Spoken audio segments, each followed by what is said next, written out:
Hello there and welcome. We are live from the Heartland. I'm Jeffrey Daugherty, the Christian whistleblower.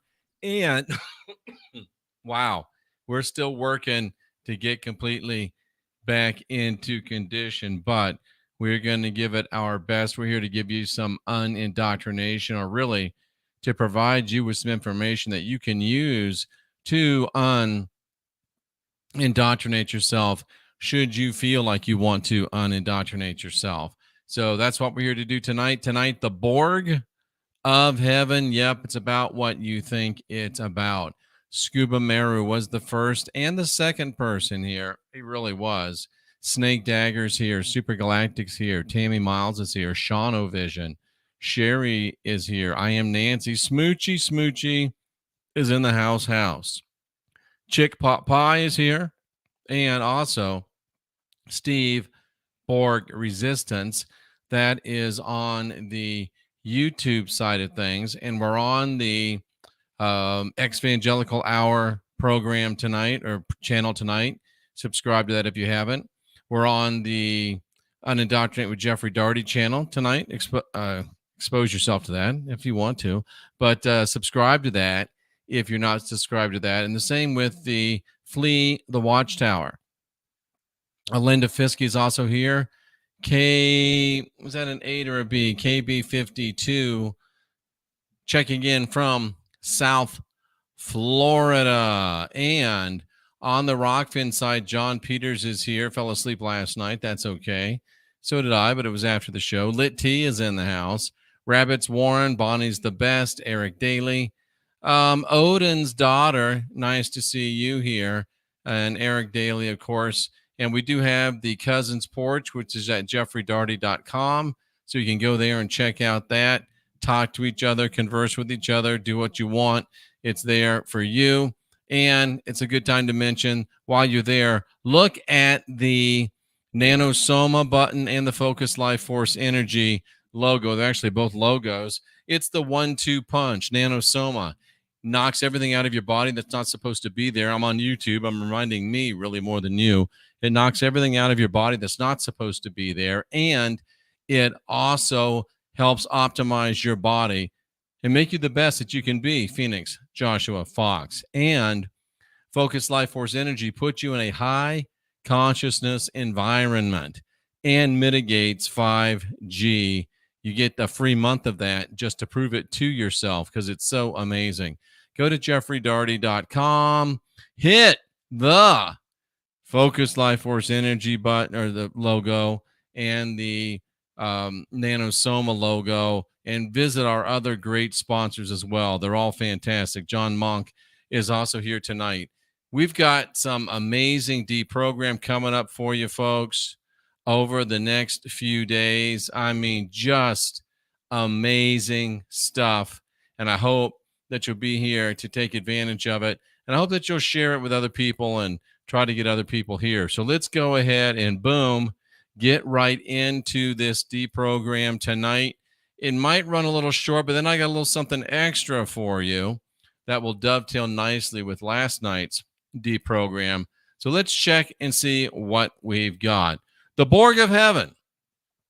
I found this in the Wayback Machine. One of our cousins sent it to me, and it's from a fellow named Jim Walker. And again, I found it in the Wayback Machine, folks. If you don't know what the Wayback Machine is, wow, it's really something cool. Check it out on the internet.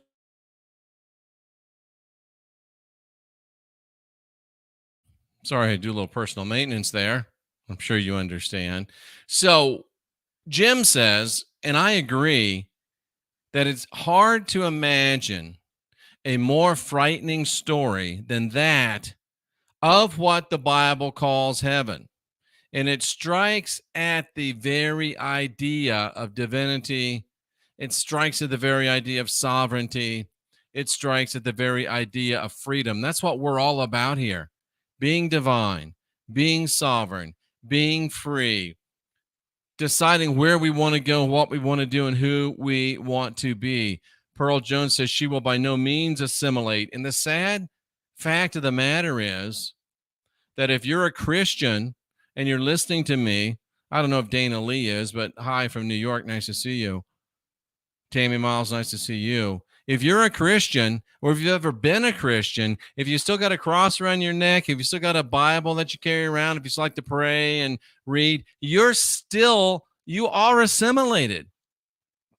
Just because you're not in the cube anymore doesn't mean you're not assimilated, and you are. And hopefully we'll give you some things to think about tonight. But this strikes at the very idea of your divinity, your sovereignty, and your freedom. Most Christians believe that heaven is a pleasant, eternal vista where their soul can reside as one with God. Hello, Marvin. But have they got things misconstrued? Now, if one considers the Bible to be an authoritative source, and I know that if you're a Christian, you consider it to be the authoritative source, well, that's where you find the idea of heaven from, right? So if the Bible is right about what it says heaven is, and that's not a great place, wow, you ought to wake up and see. Dana says that she's searching for truth and know everything has been altered and entrapped to relinquish the true divinity of the human race. Exactly right. That's why we encourage people to be divine, sovereign, and free, and not to go on bended knee to somebody else's savior. So let's talk a little bit about this place called heaven. And let's talk about this place called heaven because in it, you have to get there. You have to become a mindless soul in what I would call a dystopian world, much like the world of the Borg of Star Trek. Now, if you've not seen the Borg, if you've not seen Star Trek, that's okay. But if you have seen it, you have more of a concept of what I'm talking about. Emperor Rex, Rabbit's Warren sneaking in. Okay, how many Christians realize that what is heaven now and what's going to be coming to earth as the New Jerusalem, how many of you realize that heaven is a 1,500-mile cube city? And that from this 1,500-mile cube city that's supposed to be paradise, right? It's supposed to be heaven, that violence occurs from there, that horror occurs from there, and that the inhabitants within this place have little to no freedom of expression. David Brown, nice to see you. He says, I saw a lot of Christian support mandates and lost faith. Well, I'm glad you lost faith because you didn't really lose faith. You found sovereignty. But the source of this information that we'll talk about tonight comes from the Bible and also from a man that's renowned as being one of the world's best biblical scholars on the New Testament. His name is Bruce M. Metzger. He taught for a lot of years at Princeton Theological Seminary. He's written 35 books, and he was the chairman of the New Revised Standard Bible Translation Committee. So at least he knows a thing or two, right? At least he knows a thing or two. So just to give you context, thank you, Coco Loco. Just to give you context, the Borg comes from the TV series, The Borg, the Next Generation part of the TV series. They're also in a couple of movies, First Contact, and there was another movie they made that they were in that as well. But basically, the Borg are a collective consciousness of assimilated species where the concept of individuality has no meaning and freedom and self-determination are irrelevant. That sounds a whole lot like what we think of and what we know of modern day Christianity. Jeff, what are you talking about? Well, when you become Christian, they tell you to trust not your own, lean not to your own understanding, acknowledge God in all your ways. They trust you that the fear of the Lord is the beginning of wisdom. They tell you that you must take captive every thought to the obedience of Christ. They tell you to have the mind of Christ, and they tell you to become a living sacrifice. There is no individuality. You're all pieces in a wall joined fitly together. We'll talk about that. And you're not supposed to express freedom or want freedom. You're supposed to just go along and be assimilated. The Borg live in large cubes that roam the universe. I think there's a Borg home planet. I'm not sure. And it's all, obviously nonsense. But the Borg are also very warlike, and they can destroy worlds, just like the God of the Bible. The social structure is like a beehive, consistent with early Christian imagery. Did you know that early Christian imagery and even Mormon imagery today and some other Christian iconography shows and likens Christianity to the beehive? Amazing, isn't it? When the Borg are called assimilated drones.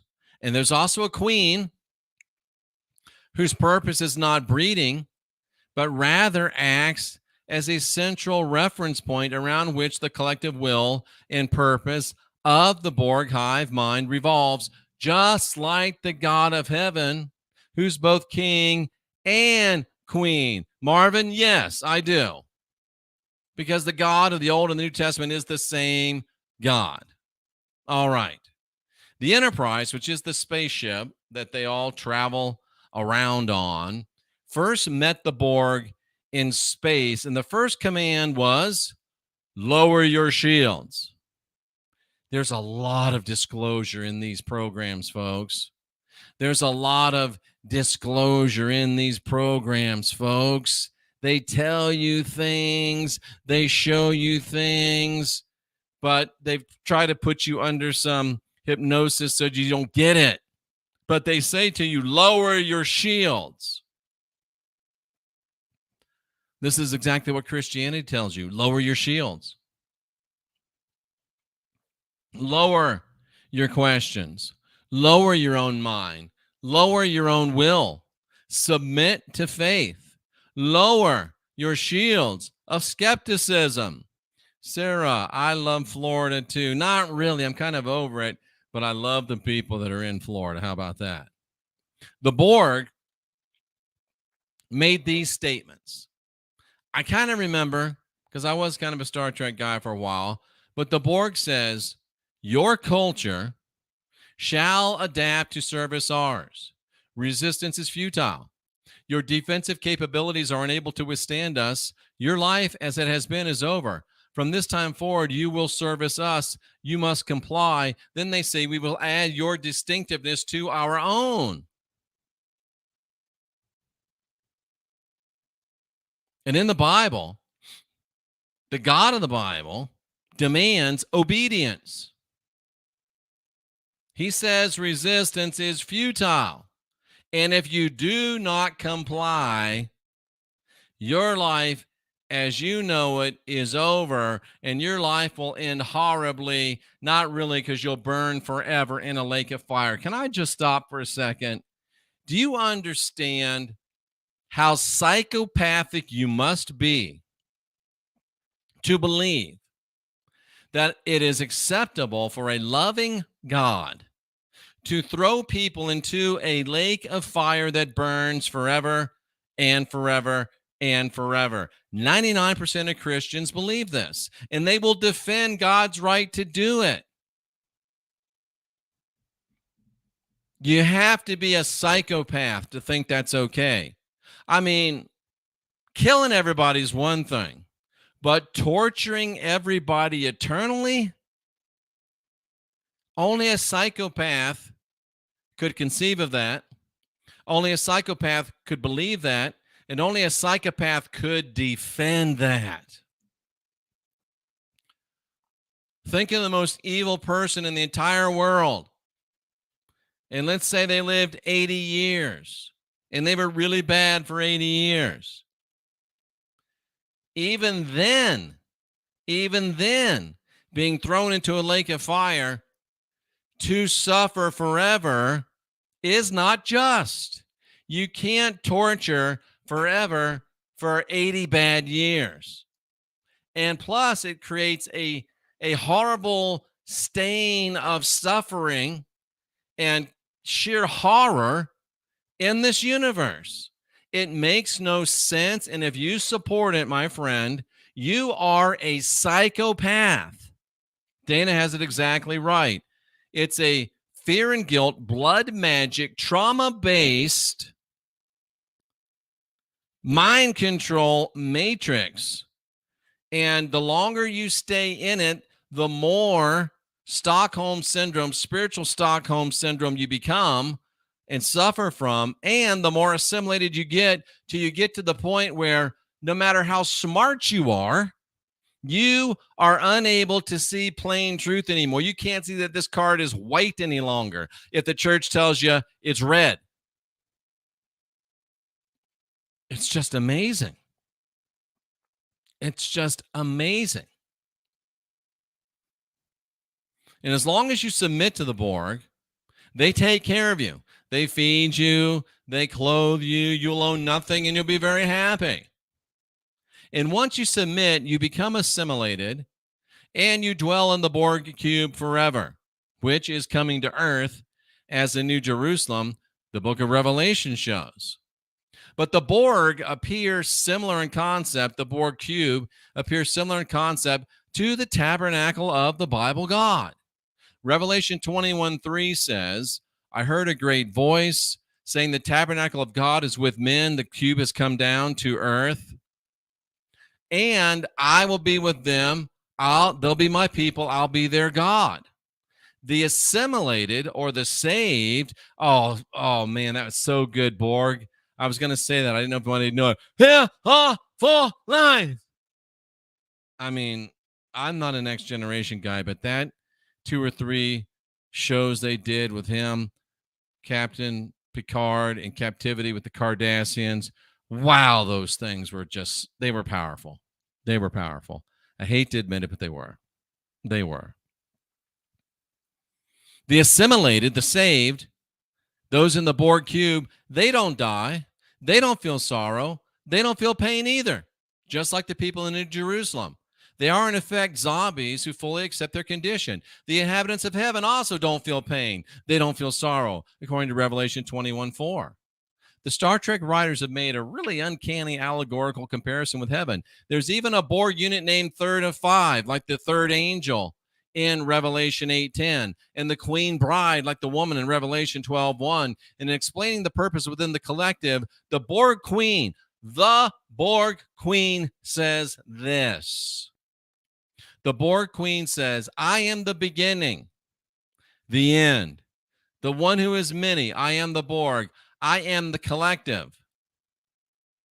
I bring order to chaos. Note how similar that is to what Jesus said in Revelation 21:6. I am the Alpha and the Omega. And in case you weren't sure what that meant, it means I'm the beginning and the end.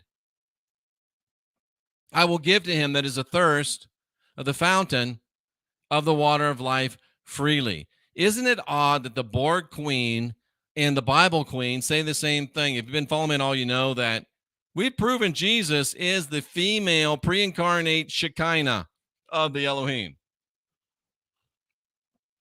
So in other words, the song is Dude Looks Like a Lady, but it's Lady Looks Like a Dude. It's reversed. It's reversed. Isn't that interesting? I'm fighting it, but I'm going to make it. I'm going to get through.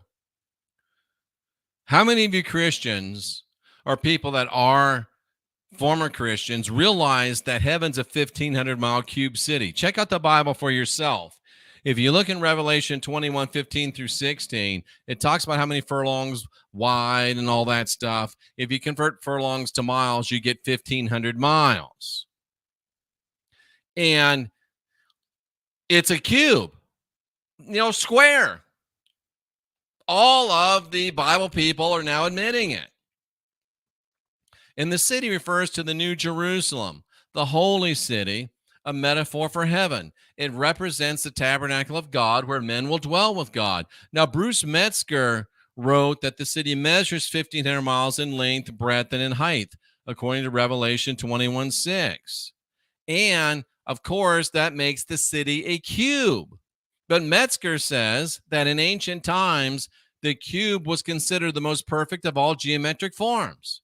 So you can understand why in the book of Revelation, written about 100 AD, they would talk about it as a cube because they're talking about a perfect God, and the cube was then thought of as the perfect geometric form. And the symbolism is used by the writer to get you to understand that the heavenly Jerusalem is supposed to be absolutely splendid with harmony and symmetry of perfect proportions. It's so good that even the streets are made of pure gold, they tell us. So it is with this technical marvel of the Borg cube. Splendid its design for a dystopian world filled with zombies united as one consciousness. Same thing as the Bible heaven. A cube, the New Jerusalem, filled with believers connected to a powerful mind drain called God. Wow. Super galactic. That's really good. One day, Christians are going to wish they'd listen to me. They are. No doubt about it. No doubt about it. Metzger goes on and writes more about the inner city of God. There's no temple or sanctuary in the city. For in one respect, the city itself is all sanctuary. Its dimensions, being a cube, are just like the Holy of Holies in the Mosaic tabernacle of old. Did you realize that? I did, but I've been studying this for almost 42 years. I have over 150,000 hours of studying the biblical text, and I understood that. But you probably didn't understand that. Isn't it weird that the Kaaba of Islam is the same exact, almost, probably really close dimensions, but it's the same exact thing as the Holy of Holies that was within the tabernacle and the temple, if it ever stood? I think at least one of them did. Can you imagine it? Its dimensions like a cube, Holy of Holies. The immediate presence of God is no longer in a reserved place like the Holy of Holies or the Kaaba, which is entered only by high priests. And he's not limited. The he, she God, the androgyne God of the Bible is not limited now to one place. They can roam and rule all, just like the Borg. And all live for the unity of the one, the Borg, the body. Heaven's cube has 12 gates, each one made of a huge pearl. Can you imagine the size of that oyster? The pearly gates, if arranged symmetrically, it would appear to be 2 gates per cube, a face having 6 faces. So the Borg cube probably gives the best description that I've ever seen of what the New Jerusalem should look like. And yet, in spite of the fact that heaven's supposed to be perfect, it has the ability to make war. Revelation 19 talks about the white horse coming, making war. Revelation 19 talks about armies making war. Revelation 12 talks about war in heaven. The Borg is also described as a warring system that can destroy worlds. I don't know about you, but any heaven that's supposed to have war and armies doesn't sound like the heaven that I've been taught about when I was a little boy in Christian church, all the way up for 25 years, 30 years before I really got out of it. It's absolutely nonsensical, the stuff that we've allowed ourselves to believe. Absolutely nonsensical. The Borg can send destructive beams which can destroy planets. So can God's cube. Fire came down from heaven and just devoured them. Wow. Great hail comes, earthquakes. Even Jesus has the vengeance of a bloodthirsty killer, because he says in Revelation 2:23, I will kill her children with death, and you shall know that I am he which searcheth the reins and hearts. I will give every one of you according to your words. And then he comes back in Revelation 19:50 and he kills every Gentile. That's right. Even Jesus has the will to kill. And if you don't think those words come from Jesus, read your Bible again, and they're red. The words of Christ in blood red. And by the way, it's the blood of innocent children that's red. And interestingly, the Bible tells us that there'll be 144,000 people that will inhabit the New Jerusalem. Interestingly, 14 is supposed to be tranquil and rejoicing. 144,000 redeemed. Metzger says it's a symbolic number representing all those who remain faithful. What does remain faithful mean? Now we're getting back to what we talked about in yesterday's deprogram. We're back to places that we have to tread very likely on YouTube. We're back to the Tikkun Olam. We're back to the androgyne. We're back to the transgender realm. 144,000 men who have never had any sexual intercourse and follow the Lamb wherever he goes. Weird, huh? They've not defiled themselves with women. So you got a place with 144,000 virgin dudes and they call it heaven? That's not my idea of heaven. It's 12,000 from each of the 12 tribes of Israel. And like our Christian identity, Christian sane friends, Metzger says that it symbolizes the new Israel, the new Jews, the Christian church. If that's what you want, go for it. But you know why all them guys never had nothing with no girls? Because they're eunuchs. They're eunuch, Christian identity, goyim. Formerly proud pagans and heathens that allowed themselves to be goyim eyes. In other words, unless you're a male virgin believer, you're not getting into heaven. Some of you are safe, I said with a joke. Borg have no relationship with women or have any sex of any kind, just like the Christian identity types. Ha, ha, ha, ha. That's a joke, but is it really? Is it really? In Apocalypse Now, Marlon Brando said, the horror.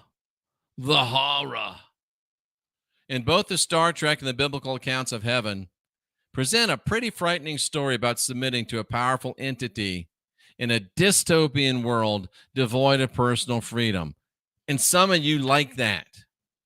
Heaven's filled with power-hungry beings with the ability to create war and destruction. The biblical heaven really more closely resembles an idea of hell to a divine, sovereign, and free person. You see, I'm one of the last believers of the Bible. I believe the text says what it means and means what it says. I'm one of the last people that follow the biblical mandate not to interpret any of it according to my own beliefs, but just to read what it says. None of them do it. That's why they won't have anything to do with me. And I cannot in good consciousness accept the horrors of a heavenly God who is beyond even my understanding of evil. Only an evil God would rule and dispense forgiveness to those only that submit to his will. The God of the Bible resembles a slave owner who punishes his servants with an iron rod or kills them if they don't obey. A benevolent God would not construct a book with so many horrors, contradictions, and falsehoods. Only an evil being would try to lure people through the ignorance of faith and the unreliability of words while condemning skepticism and reason. The story of the Borg represents us with a juicy tale of dystopian heaven where citizens don't think for themselves. The Borg inhabitants live in accordance with a communal system, each unit living happily within the system, uncannily like the subjects of religion who submit themselves to a superstitious God who demands love and who demands suspicion. It's crazy. But we can learn something from this.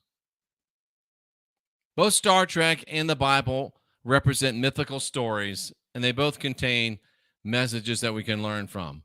So the plan was for Jesus to come to Earth 2,000 years ago, really 1,000, with a pocket full of miracles and souls for the people that were then alive. And after he went back to heaven from Earth, he's going to build those mansions, come back before that generation died, put an end to the world, which has been such a rotten disappointment, and then deposit most of those souls in a lake of fire that burns forever. No wonder the New Jerusalem's big enough at 12,000 furlongs. There's a lady named Ruth Hermans Green. She was an atheist, and she wrote a very interesting book called The Born-Again Skeptic to the Bible, The Born-Again Skeptic's Guide to the Bible. And she wrote something that resonates with me. She said, there was a time when religion ruled the world. It's known as the Dark Ages. I hate to say it, break it to you, Ruth, but we're there again. Religion's ruling the world. It's the Dark Ages all over again. We're there again today, Ruth. We're here again today. I'm going to open up the phone lines. I've got another little bit. We're going to talk about what it means to be a Galilean. This, you won't even believe it. I'll have to go over to YouTube, or I'll leave YouTube. I'm going to go over to Rockfin to do it.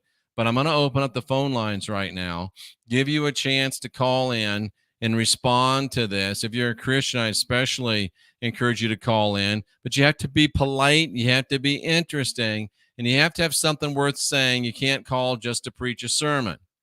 But when you do call 913-279-0831, if you hear welcome to the Christian Whistleblower, press a 0.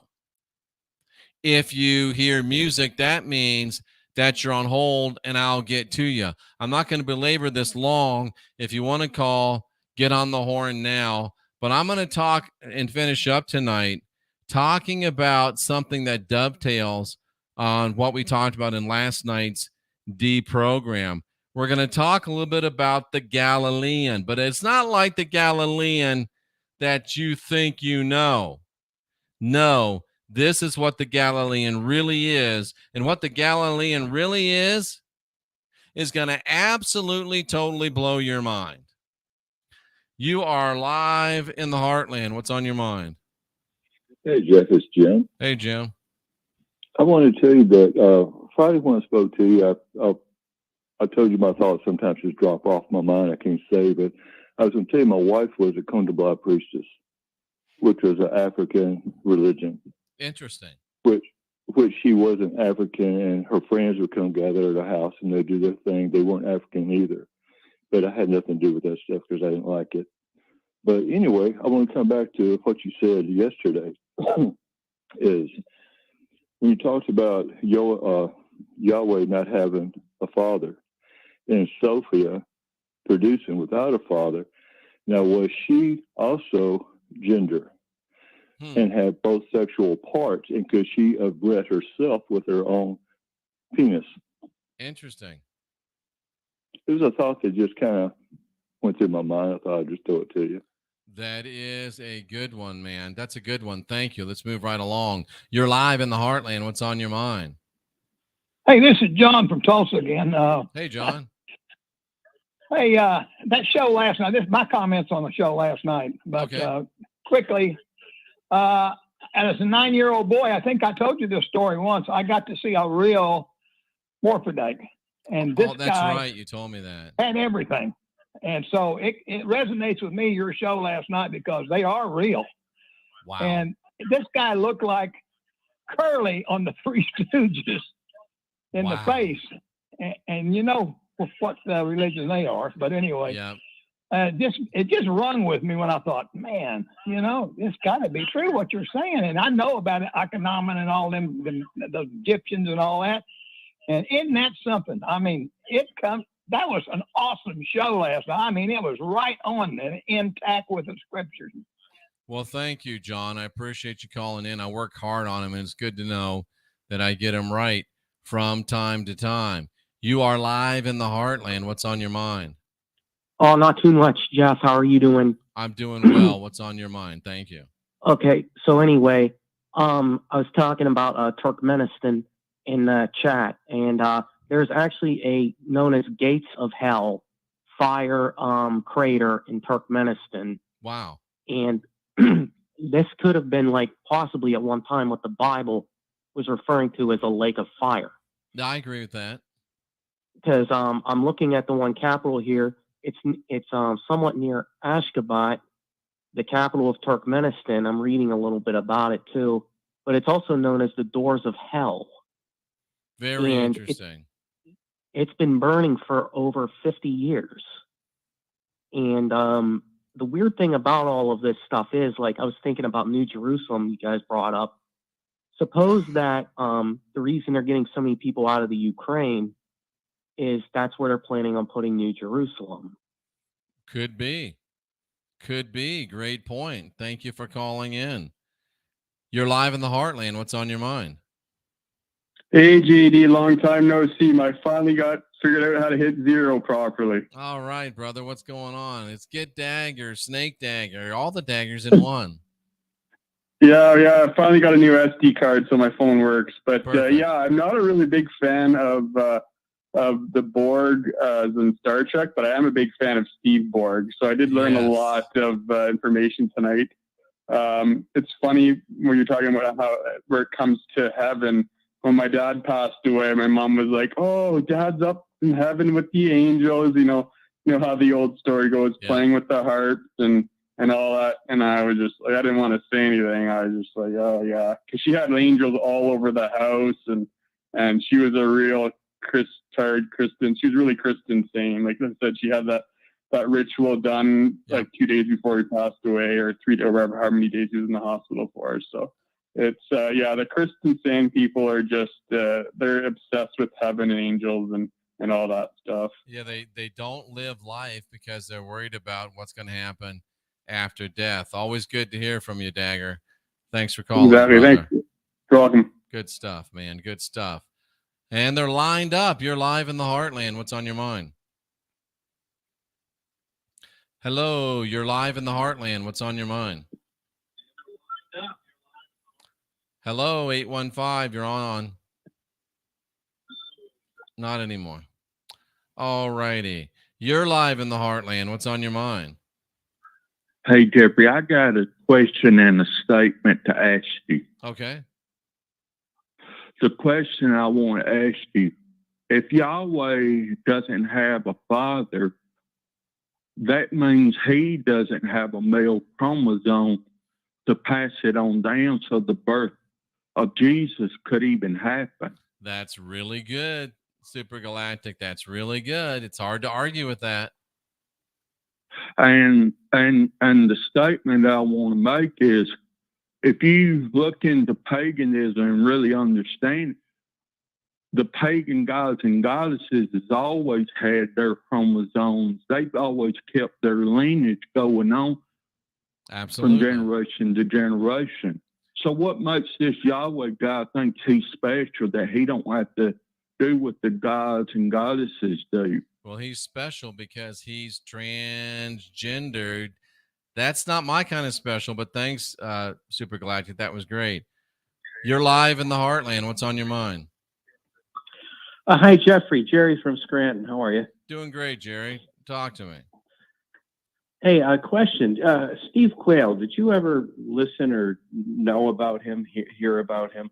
I knew about him, but I can't listen to him more than about 6 or 8 seconds. I was listening to him this past week, and he had mentioned something I had never heard before. The Jesuits and the Catholic Church have this big telescope, which I did Google and check out, and it's real, on Mount Graham in Arizona, with the biggest telescope in the world. And he was saying that they keep looking out there for the return of the New Jerusalem. And that's why I called, because you're bringing up the New Jerusalem. Do you know anything about this telescope, this mountain? Yeah, thanks for the some call. Indian reservation. I think it might even be called Lucifer, if I remember correctly. And they might be looking for the New Jerusalem. They might be looking for Planet X. I don't know what they're looking for, but yeah, it's real. It's there. You're live from the Heartland. What's on your mind? Hey, Jeff, Rob from OC, California again. Hey, Rob, what's going on?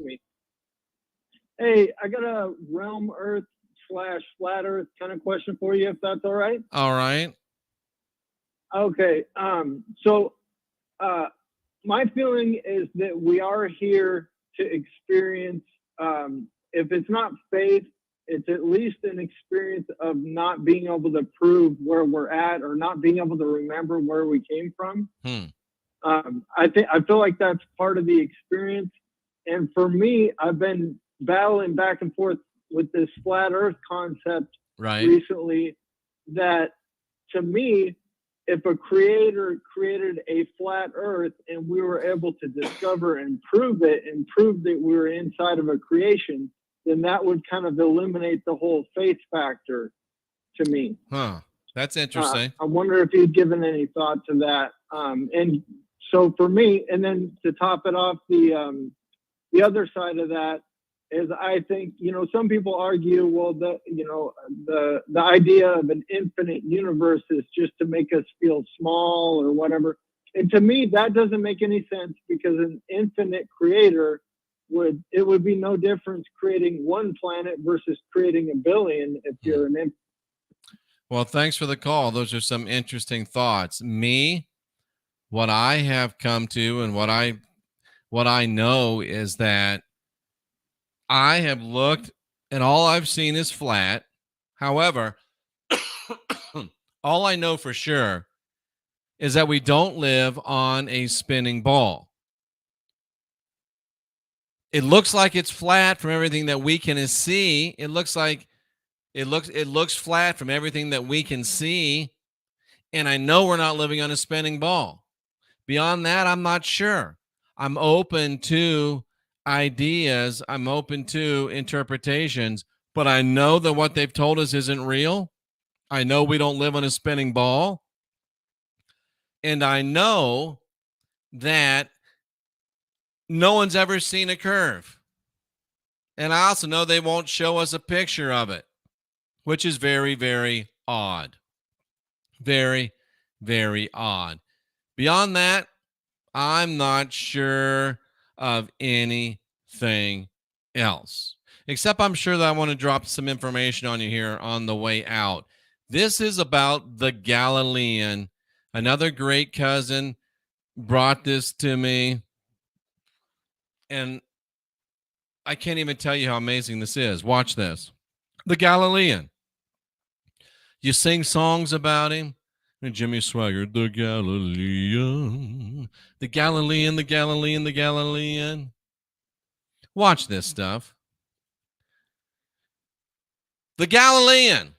Where's it come from? Words mean things. This is why Christians don't read. And this is why Christians certainly don't study. I need to do something that I didn't do before I got into this. Let me look something up real quickly. I'm going to look at Bible Hub. I'm just going to type in Galilean, because I don't know if the word Galilean's actually in the Bible or not. I don't think the word Galilean is in the Bible. Galilean. Galilean. Galilean. Galilean. Galilean. Galilean. Galilean. Galilean. New Testament. It is in the New Testament. The word is used in the New Testament. Galilean. Galilean. What is the word in Greek? The word in Greek is an inhabitant of Galilee. That's it. This is so interesting. It's used in the New Testament. How many times is Galilean used in the New Testament? Yeah, you can find all this right on BibleHub.com just this fast. It's used in the New Testament 11 times. Judas of Galilee, the Galileans, the men of Galilee. Oh, shit. When Jesus was taken up into heaven in the story, the angel says to them, "You men of Galilee, why do you stand around?" Wow. The Galileans were sinners. Luke 13:2. Paul calls the Galileans lazy. Interesting, because when you start and look and learn who the Galileans really were, And you see that you're getting the truth of who they were from a website called LGBTQ plus history from the English Heritage website. Wow. Let me read this to you. The Galley. Somebody says, golly. And it's interesting that it was a gay actor that said, golly. Jim Neighbors, Gomer Pyle. You know why Jim Neighbors couldn't get insurance? Because he already had a piece of the rock. That being Rock Hudson. Anyway, the Galley, just like Galileans, the Galley were priests in the cult of the goddess Sybil. They were devoted simply or specifically to her consort Attis, who castrated himself. On invitation to the cult, the Galley also castrated themselves. I'm starting a cult, but to get in, you got to castrate yourself. Who's in? Wow. And once you've castrated yourself, you got to dress exclusively in women's clothing. And then they went around and stole people's luggage. Not really. I'm just joking. And they occupied an ambiguous space in Roman notions of sexuality. Can you imagine that? Modern transgender and non-binary people identify with these people that hacked off their genitals and wore girls' dresses. And they were called the Galley. I'm sure it has nothing to do with Galilean. Nothing whatsoever, I'm sure. And this is what I just read to you.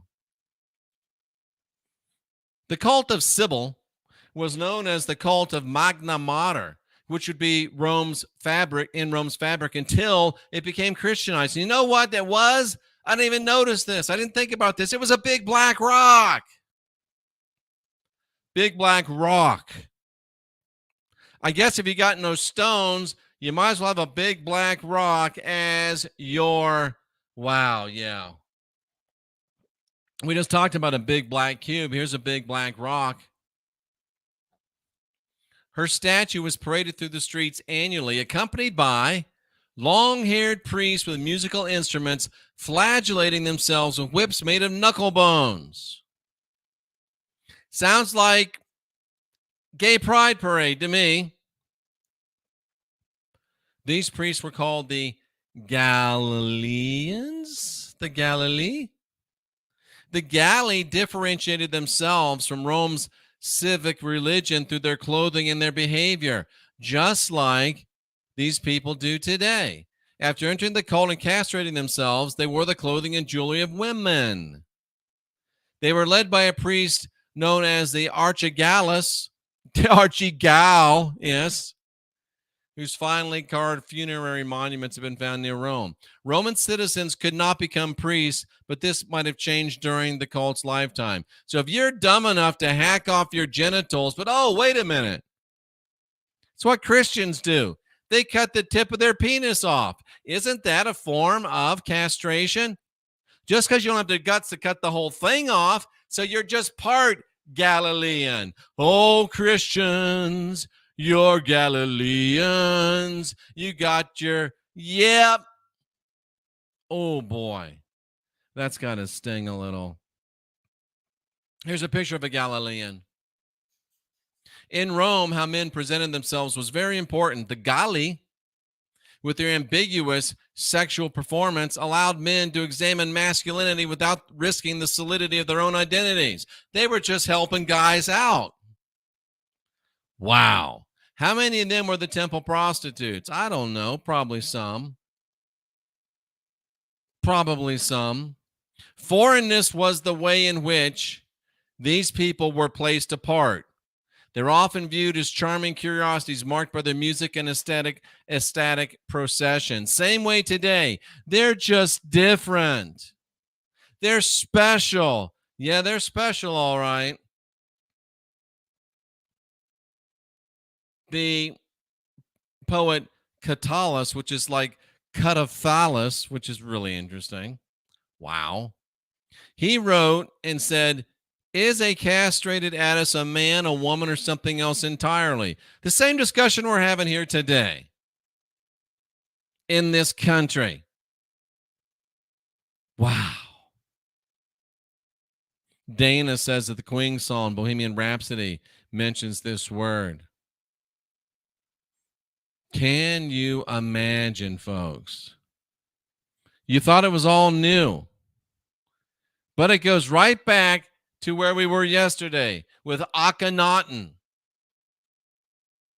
and the mitochondrial DNA haplogroup K that we talked about on our last program, which you got to go back to listen to on Rockfin because I can't talk about it here. Almost half of this mitochondrial DNA haplogroup K are the European Ashkenazi Jews.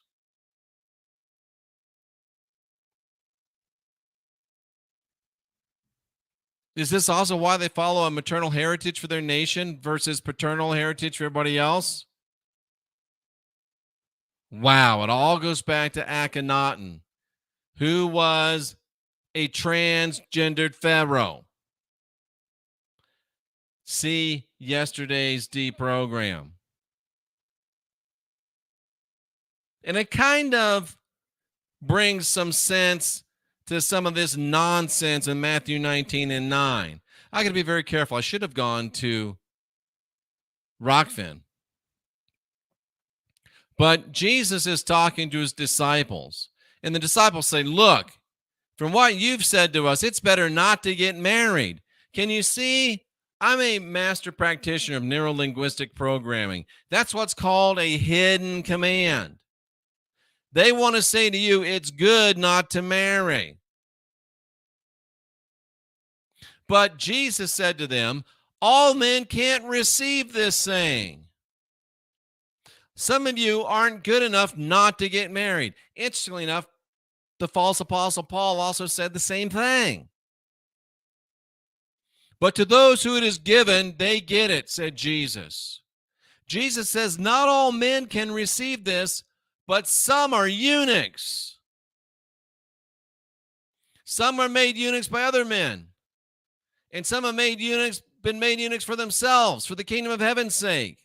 He that's able to receive it, let him receive it. Here's Jesus Christ, superstar, the Galilean himself, telling you that the highest will of his God is for you to make yourself a eunuch, but not all of you can handle it. If you, I challenge you Christian identity types. I challenge those of you that say you're Christians. Be the best Christian you can be. Follow the words of Jesus and become a eunuch, or you ain't even in it to win it. Don't tell me that I'm ridiculous. Your Savior wrote it. What's wrong with you people? Voluntary castration has existed as a religious practice up to the present day. Gods in a number of different cultures are castrated, a mutilation that it doesn't make sense, but it supposedly increases their powers. The cross-cultural examination of the eunuch gods examines the meaning associated with divine emasculation. In three distinct patterns of godly castration emerge. Divine dynastic conflicts involving castration. A powerful god is paired with a weaker male devotee. And magus gods are big bully gods whose castration demonstrates their superiority. Stop it, anti-Christian revolutionary, right now. You're in my chat. Shut the hell up or pick up the phone and call because you're a lying coward. You're a lying coward. Don't do it. You coward. And just for you, you little coward, I'm going to open up the phone lines again. And you watch, guys. This coward won't call. His dog ate his homework. His dog ate his phone. He's the last person on earth without a phone. Watch this. Watch this. It's been a while since I pinged off the wall like that, haven't I? come into my chat room like a little bitch and act that way. Not here. Phone lines open. Call, you little baby. I dare you. You better have some damn receipts, though, when you do.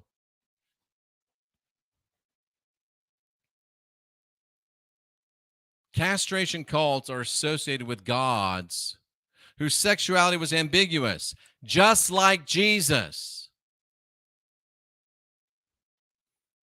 Take a good look at him and tell me why so many painters painted him as sexually ambiguous. You know why.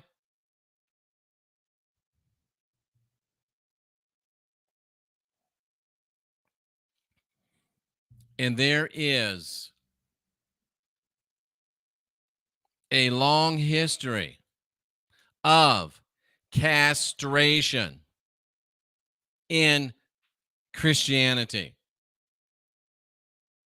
Look at those fingers. He doesn't even have man hands. That's a carpenter's hand? I don't think so. That's a carpenter's hand. That hand might have been working on some wood, but it wasn't a carpenter's hand. Roman Catholic Church, convention that Jesus and St. Paul of Tarsus were unmarried Jewish men has created speculation about their sexuality, as it should, including the possibility that they were eunuchs. What did the rods say? Isn't it funny? We're asking the rods if somebody's a eunuch. Were Paul and Jesus eunuchs, rods? They say not only yes, but hell yes. And Tertullian, who was an influential 2nd century church authority, stated that Paul had been castrated. And Tertullian called both Jesus and Paul spadones, which is a word translated as eunuchs.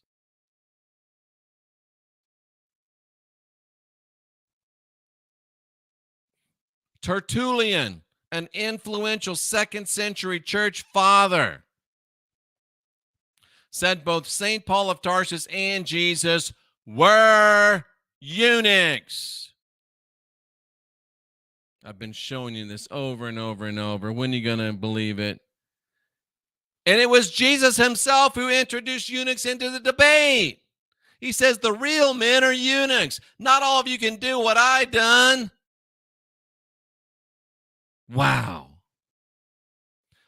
It suggests that if you whack off, that's not the right word. If you emasculate yourself, if you eunuchize yourself, that makes you superior.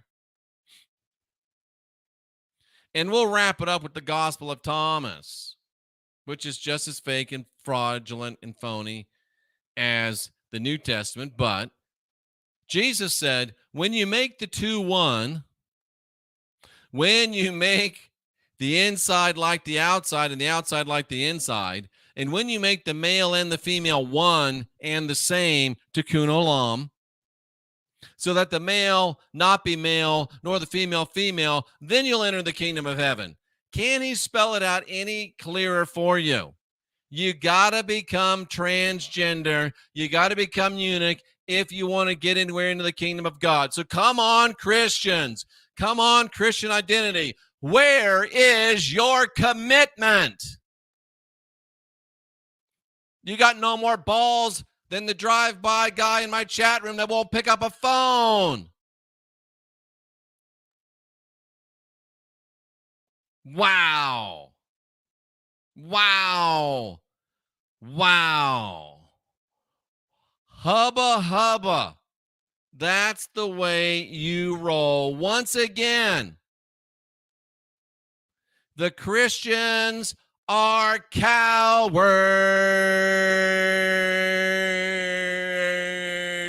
and they always will be. And they're smart not to engage me because I will slap a bitch. Yes, I will. Yes, I will.